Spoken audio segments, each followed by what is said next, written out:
निदानम चरुबी रुरुगुणोगम प्रीणीत प्राणी संगम गणधर वलयम तत्सिद्धिये व्यर्चयामि। उच्चारण करें। उन सिद्ध चक्र में स्थित जो गणधर वलय है, उस गणधर वलय या जो रिद्धिधारी मुनि महाराज जी हैं, उन समस्त रिद्धिधारी मुनि महाराज की मैं नैवेद्य से अर्चा कर रहा हूं। कैसा है वह नैवेद्य? जनन वन हुतासम, है न, संसार जनन यानी संसार रूपी यह भववन हुतासम, उसको जलाने के लिए छिन्न सन्मोह पासम, उस जनन वन हुतासम, उस वन को जलाने के लिए तो अग्नि के समान है, और छिन्न सन्मोह पासम, और मोह रूपी पाप के जो नाशक हैं, जो मोह रूपी पाप को नष्ट करने वाले हैं। समित मदन मानम, देखो उनके विशेषण देखो आप। समित मदन मानम अर्थात वो समित समन करने वाले हैं। काय को? मदन को। मदन को, मदन का मतलब होता है काम बाण, है ना। काम बोलते हैं ना अपन, काम वासना जो होती है, उस मदन को वो शांत करने वाले हैं, उसको जीतने वाले हैं। विश्व विद्या निदानम, और समस्त विद्याओं के भंडार है। चरुबी रुरुगुणोगम, वह संपूर्ण गुणों से युक्त, मतलब समस्त विद्याओं के भंडार का मतलब संपूर्ण गुणों से युक्त हैं, और प्राणियों के समूह को प्रसन्न करने वाले, मतलब चरुबी, चरु का मतलब होता है नैवेद्य होता है ना। लेकिन नैवेद्य का मतलब होता है मोदक है, हाँ, या जिसको निवेदन करके अपन किसी को देते हैं। और दूसरा जो है ना, मोदक क्यों कहा उसको? यहाँ पर मोदक क्यों कहा? मतलब जो मन को प्रसन्न कर दे। तो यहाँ पे चरु का मतलब सुंदर भी होता है, ठीक है, जो सुंदर दिखे, ऐसे उसे सुंदर जो है समूह है। प्रीणीत प्राणी प्रसंगम, मतलब है प्राणियों के समूह को जो प्रसन्न करने वाले ऐसे गणधर वलयों को नैवेद्यों से उस स्वरूप की प्राप्ति के लिए मैं उनकी अर्चना करता हूँ। गणधर वलयम तत्सिद्धिये व्यर्चयामि, अर्चयामि यानी अर्चना करता हूँ। तत्सिद्धिये, उसकी सिद्धि के लिए। किसकी सिद्धि के लिए? गणधर वलय, मतलब जो है गणधर वलय का मतलब यहाँ पर है उन सभी रिद्धिधारी मुनि महाराजों के गुणों के लिए मैं चरु से उनकी पूजा करता हूँ, अर्चना करता हूँ। क्यों करता हूँ? इन सब की प्राप्ति के लिए। आगे, चिदाचिद खिल जीवा जीव भेदादि वेद्यम सकल भुवन नेत्रम ज्ञान माविष्करोति स्मरणमपि यदियम दीप दीप्त प्रभोगे गणधर वलयम तत्सिद्धे व्यर्चयामि। दीप दीप्त प्रभोगे, मतलब दीप जो है ऐसे दीपों के द्वारा, दीप्त प्रभोगे, जिनकी प्रभा से सब और प्रकाशमान हो रहा है ना। उनकी केवल ज्ञान रूपी ज्योति की बात है यहाँ पर, ठीक है ना, उनकी। तो उस दीप जिसकी प्रभा से सब और प्रकाशित हो रहे हैं, ऐसे दीप से मैं अर्चना करता हूँ। क्यों? चिदा चिद खिल, अखिल, देखो क्या क्या निकलेगा यहाँ पे, चित, अचित और अखिल। अखिल यानी संपूर्ण, है ना, संपूर्ण हो गया। और फिर चित यानी जीव, और अचित यानी अजीव। जीव अजीव, यहाँ पर जीवा जीव भेदादि वेद्यम, और क्या है, चेतन अचेतन रूप संपूर्ण जीव अजीव आदि 7 तत्व। मतलब जो जीव और अजीव के रूप में, आदि के रूप में जो वेद्य है, क्या है, 7 तत्वों में आते हैं जीव और अजीव। सकल भुवन नेत्रम, और वो संपूर्ण लोक के नेत्रों के समान हैं। सकल भुवन नेत्रम मतलब वो सकल लोक के नेत्र हैं। ज्ञानम आविष्करोति, ऐसे केवल ज्ञान को आविष्कृत करते हैं। मतलब जो सकल लोक को जानते हैं, कौन जानते हैं, केवल ज्ञानी जानेंगे। बाकी तो हमारा ज्ञान कितना, जितना सामने दिख रहा है या जितना अपन को पढ़ लिया है ना, परोक्ष में मान लीजिए, उतना अपने, इसलिए वो सकल नहीं है, वो क्या है, विकल है, वो अंश है, अंश है। अंश को अपन संपूर्ण नहीं कह सकते। इस प्रकार से वह केवल ज्ञान को आविष्कृत। स्मरणम अपि, ऐसे गणधर विलय को मैं दीप्त प्रभा समूह वाले दीपों से उस स्वरूप को प्राप्ति के लिए मैं अर्चना करता हूँ। मतलब वो जो प्रभु हैं वो सकल लोक को जानने वाले हैं, इसलिए उनके चरणों में हम दीप चढ़ा रहे हैं। और दीप क्या है, वो ज्ञान का प्रतीक होता है।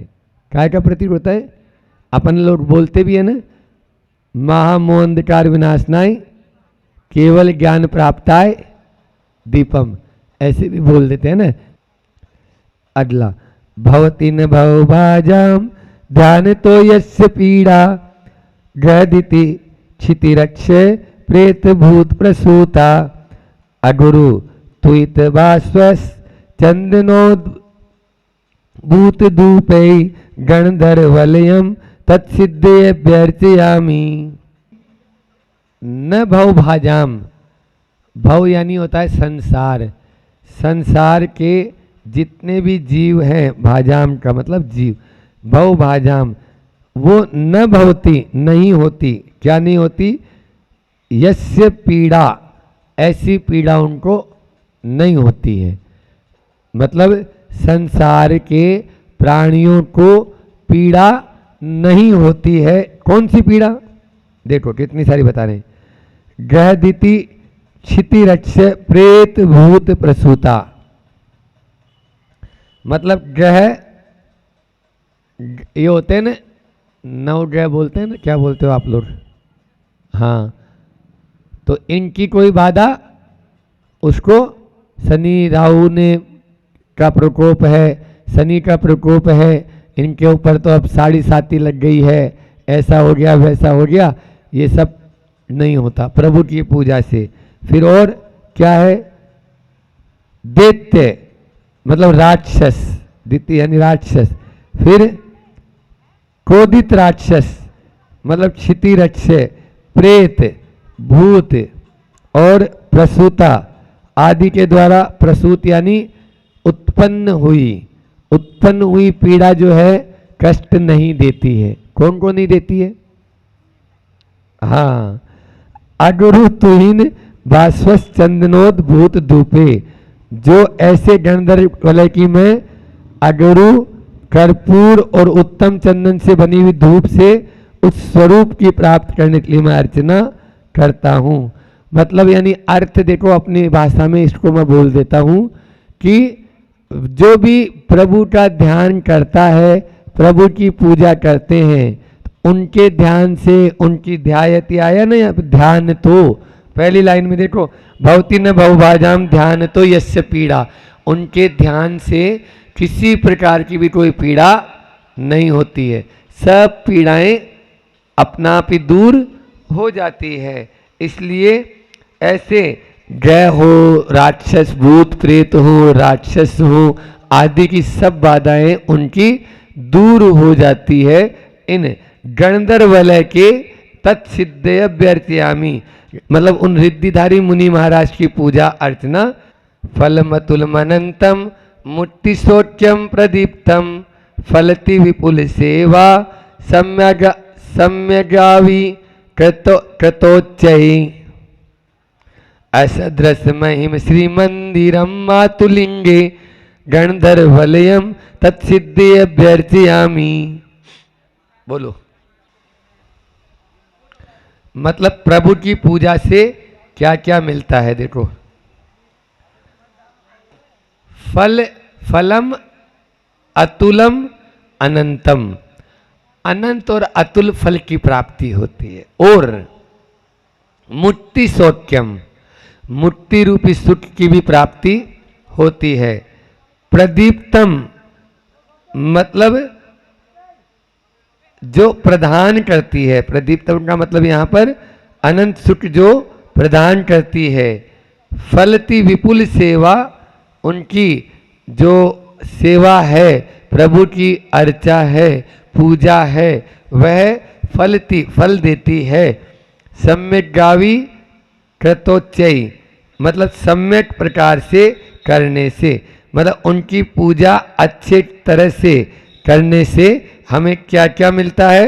विपुल, अतुलनीय और मुक्ति सुख रूपी फल हमको प्राप्त होता है। असदृश महिम श्री मंदिरम, जो ऐसे गणधर्वलय की मैं मतलब कैसे सदृश की पूजा कर रहा हूं, क्या चीज चढ़ा के, किसके समान कर रहे हैं? एक फल का नाम दिया इन्होंने मातुलिंगे। मातुलिंगे एक फल है, बिजोरा जैसा होता है वो, है ना? बिजोरा जानते हो आप लोग? इधर क्या बोलते हैं बुंदेलखंड में? नींबू होता है, नींबू, उससे बहुत बड़ा होता है वो। अटर्रा ठीक है। तो गणधर्वलयम तत्सिद्धे व्यर्थयामि, उन गणधर्वलय की मैं उनसे अर्चना करता हूं। इस प्रकार मतलब फल से वो अर्चना कर रहे हैं। अभिनव जल गंधा मंद मंदार माला ललित ममल मर्ग्यम संदाम्यादरेण गणधर्वलियाय श्रीयुजे पद्म नंदी सुर हरिमहिताया प्राप्त ये मुक्ति लक्ष्म्या। यहाँ जो गणधर्वलय की अर्चना कर रहे हैं वे बोल रहे हैं कि पद्मनंदी, स्वयं पद्मनंदी लेखक हैं इस पूजा को बनाने वाले। तो बोले मैं उनकी अर्घ्य से अर्चना कर रहा हूँ। कैसा? अभिनव जलगंधा, अभी अभी जो ताजा ताजा प्रासूत नीर लेके आए हैं उससे, ऐसे नहीं बासा पानी से नहीं, तुरंत लाए हुए जल से।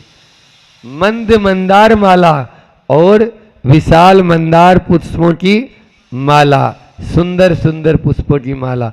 ललित ममल मर्ग्यम, और ललित यानी वही सुंदरता होती है, ऐसे निर्मल, अमल यानी निर्मल, निर्मल अर्घ्य से संदाम्यादरेण, संदाम्यादरेण का मतलब है कि वैसे उन निर्मल अर्घ्य से सहित गणधर्वलय की देवेंद्र से पूजित मुक्ति रमा, मुक्ति रूपी लक्ष्मी की प्राप्ति के लिए मैं पद्मनंदी आदर पूर्वक समर्पित करता हूं।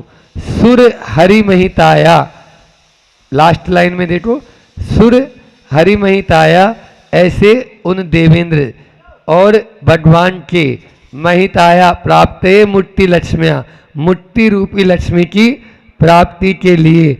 और वो मुक्ति रूपी लक्ष्मी प्राप्ति वो किससे है? हरि यानी होता है यहाँ पर भगवान, है ना? उनके लिए भी जरूरी है। सुर मतलब उस मुक्ति को सब चाहते हैं। अपन यहाँ बैठे हैं, आप लोग बैठे हैं, तो क्यों बैठे हैं? उद्देश्य एक ही है कि हमारे कर्मों का क्षय होकर जन्म मरण का हमारा ये बंधन छूट जाए, ठीक है ना? ये हमेशा हमेशा के लिए आना जाना रुक जाए। ऐसे तो सुर भी महिताया, हरि भी महिताया, वो चाहते हैं। महिताया का मतलब यहाँ चाहते हैं, जिसको सुर मतलब सुरेंद्र भी चाहते हैं और हरि भी चाहते हैं।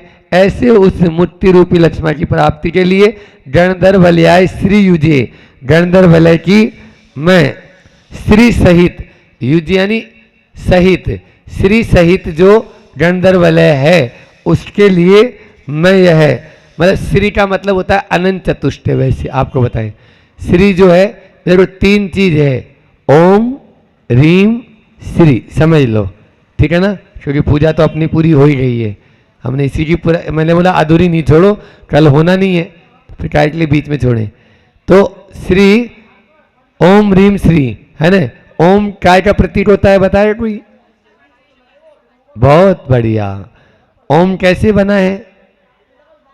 अरिहंत का अ, सिद्ध यानी अशरीरी का अ प्लस अ बराबर आ, आचार्य का आ धन आ बराबर आ, फिर उपाध्याय का उ, और मुनि का, साधु को मुनि भी बोलते हैं, मुनि का मैं, तो आ उ और मैं इसको मिला दिया तो आ और ऊ को मिलाया तो क्या हो गया? ओ है ना, और मैं ओम हो गया। इस प्रकार से यह ओम पंच परमेष्टि का प्रतीक है। ठीक है। अब रीम भी मैंने बताया था, हाँ बताया था कि विधान किया था हमने शिखरजी में, तो 24 तीर्थंकर रीम में विराजमान किए, कौन कौन से कलर में, कहाँ कहाँ मात्रा में भी। अब आज अपन जो चर्चा कर रहे हैं वो आया इसमें श्री से सहित गंधर्वल है। वो रिद्धिधारी मुनि महाराज श्री से सहित होते हैं। श्री का मतलब जानते हो क्या होता है? अनंत चतुष्ट है। श्री का मतलब अनंत चतुष्ट कौन कौन से होते हैं? अनंत दर्शन, अनंत ज्ञान, अनंत सुख और अनंत वीर्य, होता है ये चार। ठीक है ना। तो ये अनंत चतुष्ट, ये क्या है? श्री। जो समोसरण होता है ना, उन समोसरण को भी श्री लक्ष्मी बोलते हैं, इसलिए बोलते हैं श्री लक्ष्मी का प्रतीक है। ये अनंत चतुष्ट किसके होते हैं? जिसका समोसरण होता है अरियंत्र के। बहुत बढ़िया। तो अरियंत्र के अनंत चतुष्ट होते हैं और वो श्री से युक्त है, इसलिए वहां पर हम लोग श्री मानते हैं इसको, है ना। हाँ, इसीलिए तो सामान्य बोलचाल की भाषा में जो आप लोग श्री लिखते हैं बही खाते आदि में या कहीं पर भी, वो इसी दृष्टि, वो वैसे भी वो लक्ष्मी का प्रतीक है, आप तो ये मान के चलो। अब लक्ष्मी दो तरह की हो सकती है, उधर वो उनके लिए अनंत चतुष्ट रूप लक्ष्मी है वो भी। और एक बात बता दूं, बहुत अच्छी बात, कि लक्ष्मी का त्याग करेंगे तभी हमें मुक्ति मिलेगी, लिख लो, है ना। चाहे भगवान हो और चाहे हम लोग हो, आप लोग हो, ठीक है ना। अब हम लोगों के पास तो है ही नहीं, आप लोगों के पास में लक्ष्मी है, तो लक्ष्मी का त्याग करेंगे तभी हम आगे बढ़ेंगे। वो भी समोसरण रूप लक्ष्मी जो उनके पास में है, अनंत चतुष्ट जो है, उनका त्याग किए हैं वो, ठीक है ना। उस श्री, उस वैभव को त्याग करना होगा। उस वैभव को समोसरण में बैठे बैठे आज तक किसी को मुक्ति न हुई है और न आगे होगी। आपको योग, आज अपन ने अर्घ चढ़ाए थे, 1024 अर्घ चढ़ाए थे, उसमें आया था लास्ट में, अंत में सारे, वो अब इतना फास्ट था उस समय क्योंकि समय ही नहीं था, तो उसमें सब आया कि किस प्रकार से वो योग निरोध के लिए जा रहे हैं और उस समय कौन सा गुण प्रकट हो रहा है। फिर जब उनके 18,000 सील की प्राप्ति कैसे हो रही है, फिर 18,000 के बाद में उनकी कैसे 85 प्रकृतियां और 5 लघु अक्षर, है न। हाँ, हाँ, सब रस जो लघु है ना पांचों, हाँ, ए ई उ री ली, बस ये इतने। हाँ, सारे छोटे छोटे वाले ले लो, इनके जो जोड़े हैं ना ये, तो इनके छोटे वाले ले लो, इतने में तो काम हो गया बस। 85 प्रकृतियां जाती है एक साथ सत्ता से 14वें गुण स्थान में। समझ में आ रही है? हाँ, तो वो थी ना 72 और 13, पहले 72 जाएगी फिर 13 जाएगी। हाँ, बहुत अच्छा था आज वो लास्ट वाले अर्घ समझाने का भाव तो था। तो कुल मिला के आपको एक बार वो सुनाया था ना मैंने कि जब तक हम उपदेश दे रहे हैं, जब तक हम पढ़ रहे हैं, जब तक हम लिख रहे हैं, जब तक हम कुछ भी कर रहे हैं, तब तक मुक्ति की प्राप्ति 3 काल में संभव नहीं है। मुक्ति के लिए तो कुछ करना धरना नहीं होता, हाथ पे हाथ धरो और बैठ जाओ दीवार की तरफ मुड़ करके, तब मुक्ति की प्राप्ति होती है, ऐसे नहीं। और उसी से कर्म बंध जो है ना वो भी रुकेगा, कर्म बंध भी तभी रुकेगा जब हम, हाँ, हमसे कई लोग पूछते हैं कि महाराज जी आप इतने लंबे ध्यान पे बैठते हो तो आपको फिर क्या करते हो इतनी देर? अब मैंने बोला भैया करना ही तो नहीं है, करना धरने से दूर होना है, विचार भी नहीं लाना है अपन को, ये करना वो करना ऐसा करना, ये करना फरना यही तो अपन करना करना तो याद रख लेते हैं, मुझे मरना है ये याद नहीं रखते। ये करना वो करना ऐसा करना वैसा करना ये तो याद है, अब कल जो है महाराज जी की पालना है तो क्या करना है, ऐसा करना है वैसा करना है, कहाँ पे होना है, अभी से ही टिकड़म बैठाना शुरू कर देते हो आप लोग, है ना, केस लोस्ट किया है तो। और ये नहीं देख रहे हैं कि अपन को जाना है, यदि ये देख लेंगे ना उसी दिन अपना निश्चित रूप से मान के चलिए आगे बढ़ने के लिए कोई रोक ही नहीं पाएगा। क्यों? क्योंकि अपन को ऐसा लगने लगेगा ना अरे अब मेरा समय क्या पता कितना है, ज़्यादा समय थोड़ी होगा। इसलिए तो व्रतों को वही अंगीकार कर पाता है जो अपने आयु कर्म को या काल को हमेशा। श्रीमद् राजचंद्र जी की माँ ने उनके अपने बेटे को 3 बातें बोली थी, ठीक है ना? क्या बातें बोली थी? श्रीमद् राजचंद्र जी का नाम तो आपने सुना होगा, हमारी तरह पतले दुबले थे, ऐसे ही दिखता था उनका भी ये पूरा, एक एक देख लो यहाँ से जैसे एक्सरे में आता है ना, हम कई बार देखते हैं तो ऐसे बिल्कुल यहाँ से लाइनें आती है, हाँ, तो हमें भी लगता है कि अपन ऐसे है तो नहीं, लेकिन फिर इधर दिखता भी नहीं मुझे तो आप लोगों को दिखता है, अब वो तो कोई बता देता है तब है ना इधर। तो वो श्रीमद् राजचंद्र जी जिनसे गांधी जी भी बहुत प्रभावित थे ऐसे, तो वो श्रीमद् राजचंद्र जी जो थे उनको मतलब जो है वो आपके क्या नाम है माँ जो है जब घर छोड़ के जाने लगे तो बोले बेटा 3 बात याद रखना, बाकी तो कोई बात नहीं, तुम जा रहे हो जाओ, मैं तुम्हें रोक नहीं रही हूँ, लेकिन मेरी 3 बातों को विशेष याद रखना, जीवन में कभी नहीं भूलना। पहली बात, काल सिर पर सवार है। क्या बोला? वैराग्य को दृढ़ करने के लिए सबसे अच्छी संजीवनी बूटी है ये। हाँ, काल सिर पर सवार है। देखो न, चाहे कोई साधु हो, कोई दीदी हो, अभी कल परसों दीदी का बताया, एक दीदी अच्छी भली थी वो, अब हालांकि उनको थोड़ी सी कोई बीमारी हो गई होगी तो तुरंत ही, हाँ, तो इस तरह से अच्छे अच्छे लोग भी मोटे ताजे भी जाते हुए नजर आ रहे हैं, तो पतला तो चला ही जाएगा। हाँ, तो सुनो, तो काल सिर पर सवार है। फिर दूसरा क्या है?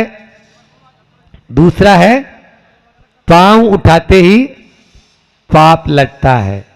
हम यदि प्रवृत्ति, पांव का मतलब क्या है? प्रवृत्ति। आप कुछ भी प्रवृत्ति करो, कुछ भी करो, हाथ को यहां से उठा के यहां भी रखा है तो उसमें इतने में ही बस आपका, फालतू में क्यों रखा है ना, और प्रवृत्ति करेंगे तो पाप तो लगेगा ही। अब इसीलिए हम लोग क्या करते हैं, दिन में 3 बार प्रतिक्रमण करते हैं। अभी 5 प्रतिक्रमण अभी जाके करेंगे। अब वो 2 बहनें आ गई, बोले महाराज जी होगा नहीं होगा, तो मैं भाई ठीक है चलो भैया नीचे, हम तो चलते हैं, हमारे क्या है, हम ऊपर बैठ के बस शुरू कर ही करने वाले, 5 मिनट भी लेट होते तो हम थोड़ी मिलते, हम तो अपना शुरू कर रहे थे, तो अभी जाके कर लेंगे, समय तो है ही। तो प्रतिक्रमण अभी शाम 5 15 दिन का भी करते हैं और वार्षिक भी करते हैं, और आज तो चातुर्मासिक है, आज तो माला भी ज़्यादा है, चातुर्मासिक होगा। और फिर उसके बाद में एक और, पाँव उठाते ही पाप लगता है, तो उसकी अपन प्रतिक्रमण। फिर है नजर उठाते ही जहर चढ़ता है। तीसरा क्या बताया उन्होंने? आप आंख खोलेंगे, जैसे ही आपने आंख खोली और कोई भी चीज देखी तो राग द्वेष हुए बिना नहीं रहेगा। ये ऐसा क्यों, ये ऐसा लाल ही है, ये पीला है, ये काला है, ये औरत है, ये आदमी है, ये ऐसा है, यहाँ से क्यों जा रहा है, क्यों आ रहा है, कैसा किया, अनेकों प्रश्न हो जाएंगे। आंख बंद है, आपको कुछ दिख ही नहीं रहा है तो कोई फर्क नहीं है, लेकिन जैसे ही आंख के सामने आता है तो महाराज जी फिर आंख के सामने थोड़ी वो माछी, क्या बोलते हैं, आंख की माछी, हाँ वो मतलब है नहीं, लिया नहीं ज़्यादा, कर लो तो आंख मूंद लो, आंख मूंदेंगे तभी काम होगा, समझ में आ रही है? हाँ, बस ज्ञाता दृष्टा रह जाऊं, मद मत्सर मोह विनस जावे। बस अपन ज्ञाता दृष्टा रह जाएं, है ना, जानने वाले और देखने वाले। और अंतिम समय में यही परिणति होती है, बुढ़ापे में और कुछ भी नहीं, हाथ पांव काम करते नहीं है। और विकल्प करने से क्या होगा? कुछ नहीं करना, कुछ नहीं होगा विकल्प करने से। अपन को भैया तुम्हें जो करना है, जो कर रहे हैं, जैसा कर रहे हैं, वही रामचंद्र जी सीता के लिए मेरी सीते मेरी सीते मेरी सीते रो रहे थे। अब वही सीता उनके सामने उपसर्ग कर रही है उनके ऊपर, है ना, और उनको डिगाने के लिए तरह तरह के नाटक रच रही है। और उस सीता का मतलब रावण का रूप धर के दूसरा बिटिया होती है इनकी, तो रावण जो है उसका हरण कर रहा है, उसको मार रहा है, उसकी चोटी खींच के ले जा रहा है। लेकिन राम अब अपने भीतरी राम से मिल चुके हैं, अब उनको बाहर की कोई सीता से मतलब नहीं है। तुम कौन को ले जा रहा है, क्यों ले जा रहा है, किसको पीट रहा है, किसको कर रहा है, ये तुम्हारी टेंशन है, मेरी टेंशन नहीं। समझ में आ रही ना? तो अपन को घर गृहस्थी में भी यही लगाना है, ठीक है ना। अपनी जितनी जिम्मेदारी है कर लिया, बाकी तो कीप डिस्टेंस। हर गाड़ी के पीछे लिखा हुआ रहता है, ट्रक के पीछे, बसों के पीछे, कीप डिस्टेंस, दूरी बनाकर रखें। बस जितना अपन को एक समय भोजन चाहिए पेट के लिए, हो गया अपना काम, उसके अलावा कुछ नहीं। मैं बोल रहा हूँ यहाँ पर सब आप लोग बैठे हुए हैं, सब उसी उम्र की हैं, इसलिए कोई विकल्प नहीं करो। किसको जिसको जो करना है करो, बोलो भी नहीं, मूवी मत बनाओ, हाँ कुछ नहीं करो, देखो भी नहीं, देखो ही नहीं क्या हो रहा है। फिर देखो आप, मजा आएगा, अपन को आनंद आएगा। क्यों? तुम्हें जो करना है, तुम अगर गलत करेगा तो तुम्हारा ही तो आई तो होना है ना। जिसने किया उसको देख लो, और नहीं है विश्वास तो करके देख लो नहीं है विश्वास तो करके देख लो। तो इसलिए अरे अब महाराज जी बेटे, अब मेरा बेटा है, मैंने पैदा किया, आज भले ही वो 30 साल का 35 साल का हो गया, आज भले ही वो बहू जो है हम परना के लेके आए थे, हम ब्याह करके लाए थे, हाउ करके लाए थे, तुम कच्चू नहीं करके लाए 1 मिनट में। इसलिए कच्चू नहीं, हम बता रहे रियल में, वास्तव में घर में रहो, घर से न्यारे रहो, घर में रहेंगे आराम से, अपने साधुओं की सेवा करो, अपने धर्म ध्यान करो, उनको भी मजा आएगा। वो दिन भर टेलीविजन देख रहे हैं तो उनको भी लगेगा चलो हाँ कचू नहीं, बोलने वाले कोई है ही नहीं, तो इसलिए वो बोलेंगे तो बोले तो फंसे। अब कहानी याद आ गई, लेकिन उधर तो टाइम हो गया, बाद में करेंगे। जावाणी बहुत लंबी है ये वाली, योग सागर जी महाराज की कहानी है। अरे अभी तो जावाणी के ज्ञान थी सूझे लोका लोट, सोवाणी मस्तक नमु सदा देत हूँ डोट, हे जिनवाणी भारती तोई जपूं दिन रेन, जो तेरा शरणा गए सो पावे सुख चैन, देव भजू अरिहंत को गुरु सेवा निर्गन, दया धर्म पालो सदा यही मोक्ष का पंथ। दुर्लभ सागर जी महाराज की। आत्म के अहित विषय, हमें लाइन तो आपको रटवा ही देंगे, कुछ रटवाएं चाहे नहीं रटवाएं। आत्म के अहित विषय कषाय, कषाय पर चर्चा चल रही थी। कल के कुछ प्रमुख बिंदु हम फिर से ले लेंगे। कल हमने एक बात बोली थी, प्रत्येक को खुश रखना हमारी जिम्मेदारी भी नहीं है और हमारे लिए संभव भी नहीं है, परंतु किसी के भी कैसे भी व्यवहार को बाद में हमें मतलब जो भी उसने व्यवहार किया उस व्यवहार पे हमें संतुष्ट रहना, हमें प्रसन्न रहना, वो तो संभव है और वो हम कर सकते हैं, वो गुरु की आज्ञा भी है। दूसरी बात बोली थी, आवेश एक ऐसा कवच है जो चाहकर भी दूसरों को या दूसरों के हृदय में जाने नहीं देता, प्रवेश नहीं करने देता। और तीसरी बात बोली थी, जो नीति, 2 नीतियों को रखा था, दोनों नीतियाँ बता देता हूँ।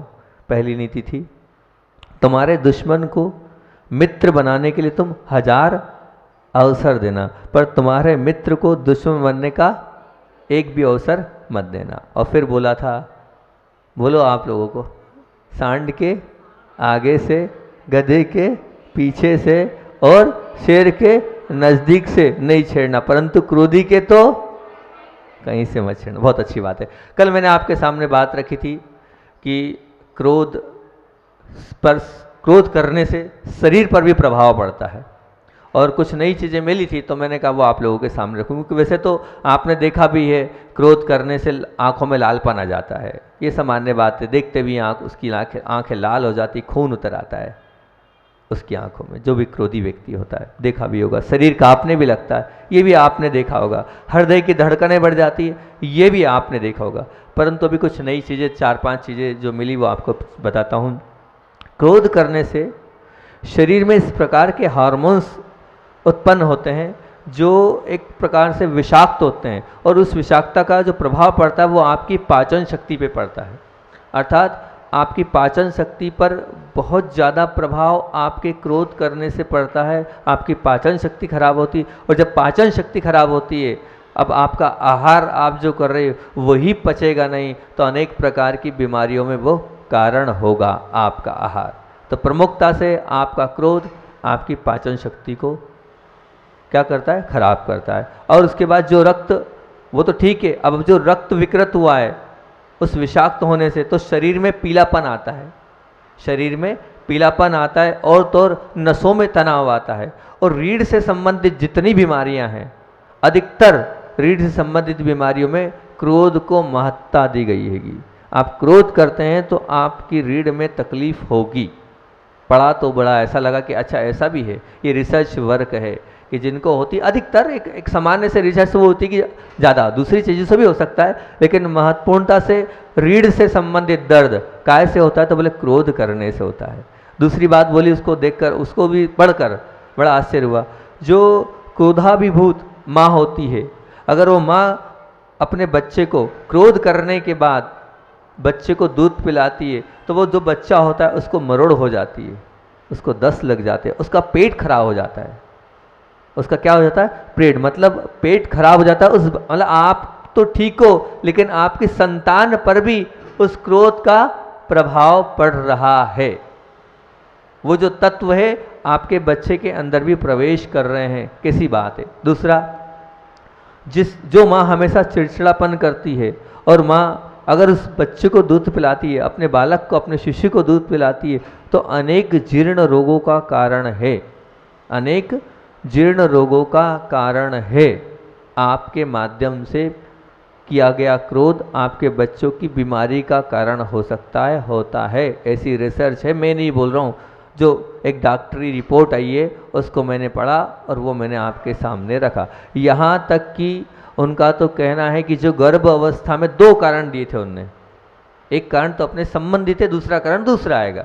जो गर्भ अवस्था में जो माँ क्रोध करती है, चिड़चिड़ापन करती है, उनके जो बच्चे होते हैं उनमें अनेक बीमारियां गर्भ अवस्था में हो जाती है, यहाँ तक कि लूलापन, अपंगपन, और भी दिमाग की विक्षिप्तता जो होते हैं ना, मन से मतलब दिमाग से जो कमज़ोर होते हैं, वो कौन होते हैं, किनके बच्चे होते हैं? तो बोले जो माँ गर्भ अवस्था में क्रोध करती है उनके साथ ऐसी व्याप्ति होती है। अब विचार करें, अगर गर्भ अवस्था में माँ क्रोध कर रही है तो उसका प्रभाव बच्चे पर पड़ रहा है।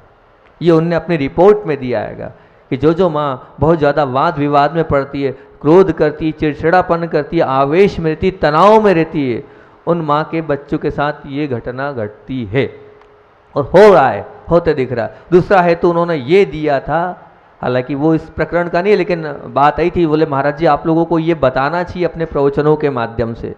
ये तो खैर उसमें नहीं लिखा था उस रिपोर्ट में, ये तो दूसरी बात आपको बता रहा हूँ। एक महाराज जी के पास हम बैठे थे, तो वो महाराज जी को एक डॉक्टर से बता रहे थे जो शिशु रोग विशेषज्ञ थे, बहुत बड़े डॉक्टर थे दिल्ली के।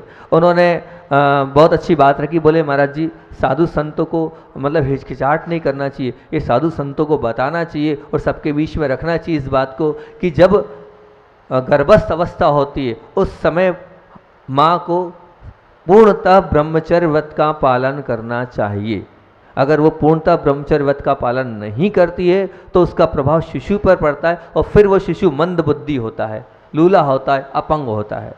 बोले ये कारण उन्होंने कहा, बोले आप लोगों को प्रवचन से बताना चाहिए कि जैसे ही अगर आपके शिशु गर्भ अवस्था में, तो उसके बाद आपको पूरा कायस्तर पूर्वक ब्रह्मचर्य व्रत का पालन करना चाहिए, नहीं तो आपके बच्चे पर उसका दुष्प्रभाव पड़ेगा। जैसे क्रोध के कारण पड़ रहा वैसा ही पड़ेगा। ये प्रमुख बात थी। और उसके अलावा और तो और यहाँ तक एक बात उसमें लिखी थी कि क्रोध से, जिस वक्त आप क्रोध कर रहे हो तो क्रोध से शारीरिक और मानसिक दोनों की क्षति होती है। और यहाँ तक कि जैसे मान लीजिए आप 15 मिनट क्रोध अवस्था में रहे, 15 मिनट आप क्रोध अवस्था में रहे, तो वो जो 15 मिनट क्रोध अवस्था में, और सामान्य से अगर मान लो कोई व्यक्ति कार्य कर रहा है, वो मेहनत का कार्य कर रहा है, वो 9 घंटे मेहनत करेगा, उन्होंने 9 घंटे की संख्या दी थी, 9 घंटे मेहनत कर रहा हैगा, उतनी एनर्जी उतनी शक्ति उसकी नष्ट होती है, उतनी 15 मिनट क्रोध करने में नष्ट होती है। मतलब आप 9 महीने अपना काम करो, दिन भर कड़ी मेहनत करो, और 15 मिनट आपने क्रोध अवस्था में गुजार दिया, वो एक बराबर है। इतने सेल्स, इतनी ताकत, इतनी शक्ति उस 15 मिनट में लग रही है जो 9 घंटे में लग रही थी। ये थी। दूसरा उन्होंने बोला, ये तो खैर मैं पहले से बोलते आया हूँ कि क्रोध करने से शरीर की सुंदरता भी समाप्त होती है, और क्या होता है उसका इतना प्रभाव पड़ता है कि जवानी में भी बुढ़ापे के दर्शन होने लगते हैं। जो व्यक्ति क्रोधी होता है वो जवानी में भी अपने आप को बूढ़ा कर लेता है। ये बात तो मैं कह रहा हूँ, उन्होंने भी कही है। और तो और उन्होंने यहाँ तक कहा कि अत्यधिक क्रोध के कारण हमारी जो पतली पतली रक्त वाहिनियाँ होती है, वो जो पतली रक्त वाहिनियाँ फट जाती है, और फट जाने से क्या होता है, वो जो रक्त संचालन है वो तीव्र हो जाता है। तो जैसे जिस स्पीड से रक्त का शरीर में संचालन होना था उस स्पीड से नहीं होता है, तो बारीक बारीक जो रक्त वाहिनी होती हैं वो टूट मतलब उनमें दरारें आ जाती हैं, वो क्षतिग्रस्त हो जाती है। और वो जब क्षतिग्रस्त होती हैं तो वो जो रक्त है वो चारों ओर जहाँ नहीं जाना चाहिए वहाँ जाता है, उससे रक्त संचालन तीव्र हो जाता है। तीव्र हो जाता है तो वो अनेक बीमारियों का कारण होता है, यहाँ तक कि बीपी भी बढ़ सकता है। और जिसका वो बीपी भी बढ़ता है तो बीपी बढ़ने से किडनी पर असर पड़ता है, और जब किडनी पर असर पड़ता है तो कई बार आपकी किडनी भी फेल होती है क्रोधी व्यक्ति की। और यहाँ तक कि मैंने तब भी सुना है कि अगर बीपी बढ़ता है तो बीपी बढ़ने के बाद क्या होता है, मस्तिष्क में क्लेडिंग होती है, और जब वो मस्तिष्क में क्लेडिंग होती है तो वो उसका कोई इलाज नहीं है, उसका तो एक ही वो है सीधे क्या, मौत। मतलब क्रोध आपको मौत तक पहुंचा सकता है। इसका तात्पर्य क्या, क्रोध आपको मौत तक पहुंचा सकता है, फिर भी आप क्रोध छोड़ने को तैयार नहीं है। हृदय की धड़कन बढ़ना भी इससे ही होता है, और जब हृदय की धड़कन बढ़ती है, श्वास आपकी तेज चलती है, तो फिर क्या होता है, हार्ट अटैक आता है। किसको अपनाना है, कोमलता को अपनाना है। जैसे वो मिट्टी भी है, वो मिट्टी भी कोमल कब बनती है, हमेशा कठोर रहती है, बीज जब ही उगेगा जब उसमें कोमलता आएगी। आपके अंदर भी मोक्ष मार्ग का बीज जब भी पल्लवित होगा जब आपके अंदर कोमलता का प्रवेश होगा। समय अपना हो गया है, और संस्मरण तो मेरे ख्याल से वो वाले में काम अपना चल जाएगा, इसलिए अब कल सुना देंगे जो आज सोचा था, वो अभी बीच में हमने सुने दिया एक संस्मरण आपको। अब इसी बात को अपने विराम देते हैं। बोलिए आचार्य भगवंत विद्यासागर जी महामुनि राज की।